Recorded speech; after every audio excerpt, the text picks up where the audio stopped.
জয় হিন্দ বন্ধুরা, আমি যদি আপনাকে বলি আপনি একজন ভারতীয় নাগরিক, এর কি কোনো প্রমাণ আছে, তাহলে আপনি হয়তো আমাকে পাগল বলবেন অথবা দু চারটা গালি দিবেন, অথবা আপনারা বলবেন হ্যাঁ আছে, Aadhaar card, voter card, PAN card, ration card. But আপনাকে আজকে আমি একটা অস্বস্তিকর সত্যি কথা জানাতে চাই। নিজেকে ভারতীয় বলে প্রমাণ করার জন্য এই উপরোক্ত ডকুমেন্টগুলোই কিন্তু যথেষ্ট নয়। অর্থাৎ Aadhaar card, voter card, ration card, PAN card থাকলেও আপনি যে একজন ভারতীয় তা কিন্তু প্রমাণ হয় না। হ্যাঁ বন্ধুরা, এটা আমি বানিয়ে বলছি না, এটা বলছে খোদ আমার আপনার ভোটে জেতা বর্তমান সরকার। बिल्कुल साफ है कि देश में एनआरसी होकर एनआरसी की प्रक्रिया देश भर में होगी। देश भर के अंदर नेशनल रजिस्टर ऑफ सिटीजन्स को हम लेकर आएंगे। अब chronology NRC, national register of citizens, প্রথম শুরু হয়েছিল 1951 সালে আসামে। এনআরসি শুরু হওয়ার কারণ ছিল 1947 সালের হয়ে যাওয়া দেশভাগ। আমরা সবাই জানি 1947 সালে ভারত আর পাকিস্তান দুভাগে ভাগ হয়ে যায় এবং পাকিস্তানও তখন দুটি ভাগে বিভক্ত ছিল। ভারতের যে দু প্রান্তে মুসলিম সম্প্রদায়ের মানুষ সবচেয়ে বেশি ছিল, সেই দুই প্রান্ত নিয়ে পাকিস্তান গঠন করা হয়। বর্তমান আমরা যাকে বাংলাদেশ বলি, ভারত আর পাকিস্তান ভাগ হওয়ার সময় তার নাম ছিল পূর্ব পাকিস্তান। 1947 সালে দেশ ভাগ হয়ে যাওয়ার কারণে ব্রিটিশরা তড়িঘড়ি করে দেশের সীমারেখা টানছিল। ব্রিটিশদের সীমারেখা টানার স্পিড এতটাই ছিল যে মাত্র কয়েক সপ্তাহের মধ্যে রেড ক্লিফ লাইন টেনে দেয়, যার ফলে বর্ডারে পার্শ্ববর্তী এলাকায় বসবাসকারী মানুষরা কনফিউজ হয়ে যায়। তারা বুঝতেও পারছিল না তাদের গ্রাম, তাদের জমি, তাদের বাড়ি কোন দেশের অংশ হতে চলেছে। তাই তাদের মধ্যে অস্থিরতা দেখা দেয়, আতঙ্ক ও উত্তেজনা তৈরি হয়। আস্তে আস্তে এই আতঙ্ক ও উত্তেজনা দাঙ্গার রূপ নেয়। 1947 সাল থেকে 1950 সালের মধ্যে অনেক মানুষ ভারত ছেড়ে পাকিস্তানে চলে যায় এবং অনেক মানুষ পাকিস্তান ছেড়ে ভারতে চলে আসে। যারা পাকিস্তান ছেড়ে ভারতে আসছিল তারা বেশিরভাগই হিন্দু ছিল, আর যারা ভারত ছেড়ে পাকিস্তানে যাচ্ছিল তারা বেশিরভাগই মুসলিম ছিল। যে মানুষগুলো পূর্ব পাকিস্তান ছেড়ে ভারতে চলে আসছিল তাদের জায়গা ও সম্পত্তি নিয়ে স্থানীয় মানুষের মধ্যে ঝামেলা তৈরি হয়। সেই ফেলে আসা সম্পত্তি অ্যাকচুয়ালি কারা নিবে বা কারা পাবে, এমনকি আস্তে আস্তে এক একজন তো ভয় দেখিয়ে মানুষকে তাড়িয়ে দিয়ে মানুষকে মেরেও সম্পত্তি দখল করা শুরু করে। দেখতে দেখতে পূর্ব পাকিস্তানের এই দ্বন্দ্ব সাম্প্রদায়িক দাঙ্গায় পরিণত হয়। এই দাঙ্গা শুরু হওয়ার ফলে যে সমস্ত হিন্দু ধর্মাবলম্বীর মানুষ পূর্ব পাকিস্তানে থেকে যেতে চাচ্ছিল তারাও ভয় পেয়ে ভারতের উদ্দেশ্যে রওনা দেয়।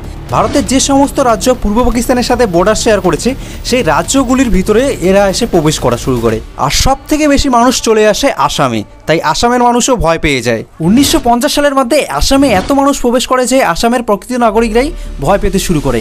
আসামের মানুষ ভাবতে শুরু করে একসময় তারাই না তাদের এলাকায় মাইনরিটি হয়ে পড়ে, তাদের কালচার, তাদের সংস্কৃতিই না সংকটে পড়ে যায়। এই পুরো ব্যাপারটা তখন তৎকালীন কেন্দ্র সরকারের চোখে পড়ে।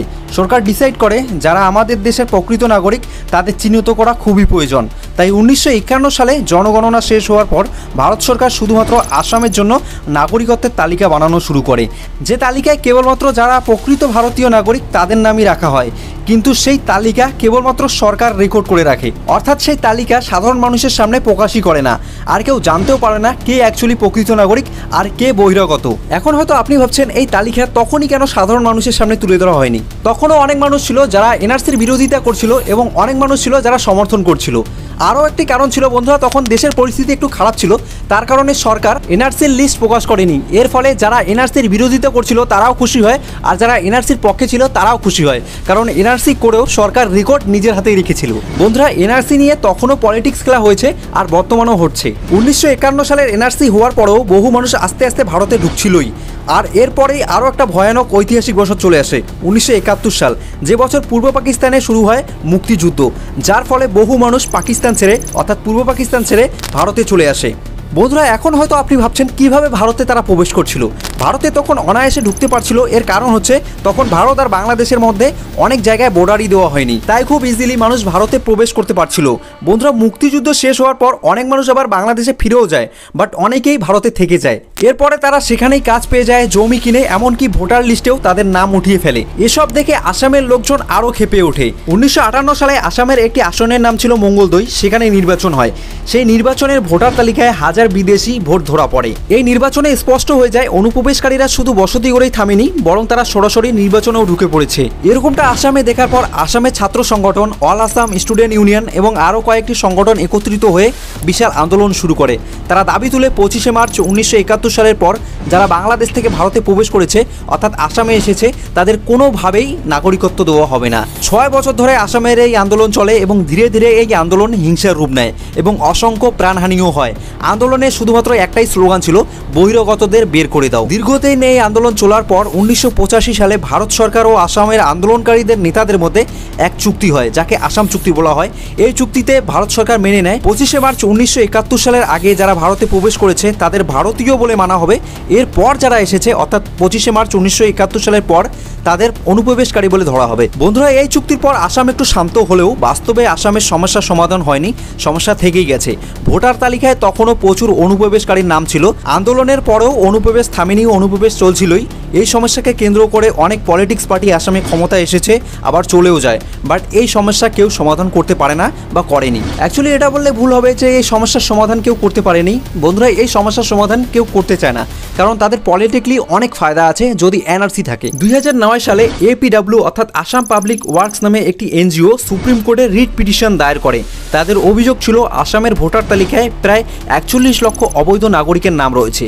তারা দাবি করে এই নামগুলো বাদ দিতে হবে এবং নতুন করে এনআরসি আপডেট করতে হবে। 2013 সালে সুপ্রিম কোর্ট এই পিটিশন গ্রহণ করে এবং কেন্দ্রীয় সরকারকে আসামের এনআরসি আপডেট করার নির্দেশ দেয়।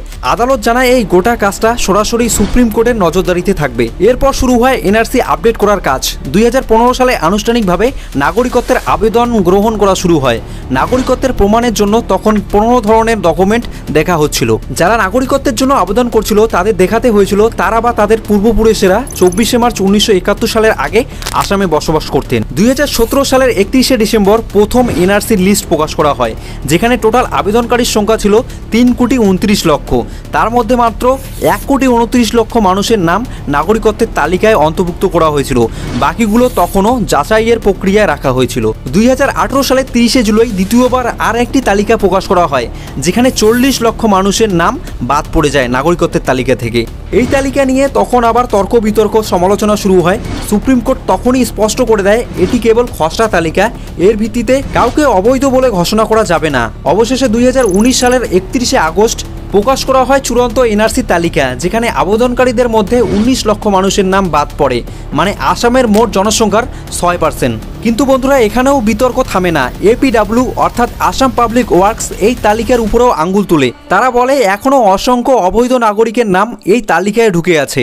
বন্ধুরা, এখনও অর্থাৎ 2025 সালে এসেও 2019 সালে প্রকাশিত হওয়া এনআরসির তালিকাকে রেজিস্ট্রার জেনারেল অফ ইন্ডিয়া সরাসরিভাবে ফাইনাল লিগ্যাল ডকুমেন্ট হিসেবে ঘোষণা করেনি। তাই এই বিষয়ে তর্ক বিতর্ক এখনও ফুরাচ্ছে না। যারা এনআরসি থেকে বাদ পড়েছে তারা এখনও নাগরিকত্বের জন্য আবেদন করতে পারে, কিংবা সুপ্রিম কোর্টে তাদের ভ্যালিড ডকুমেন্ট দেখিয়ে নিজেদের নাগরিক প্রমাণ করতে পারে। এই 19 লক্ষ মানুষের মধ্যে হয়তো কিছু মানুষ আছে যারা নাগরিকত্বের প্রমাণ করতে পারবে, কিন্তু যারা দিনমজুর, চা বাগানের শ্রমিক, নদী ভাঙ্গনের ফলে বারবার বাড়িঘর হারিয়েছে, বিভিন্ন কারণে শিক্ষা লাভ করতে পারেনি, কাগজপত্র রাখতে পারেনি, তারা হয়তো নাগরিকত্বের প্রমাণ দিতে পারবে না।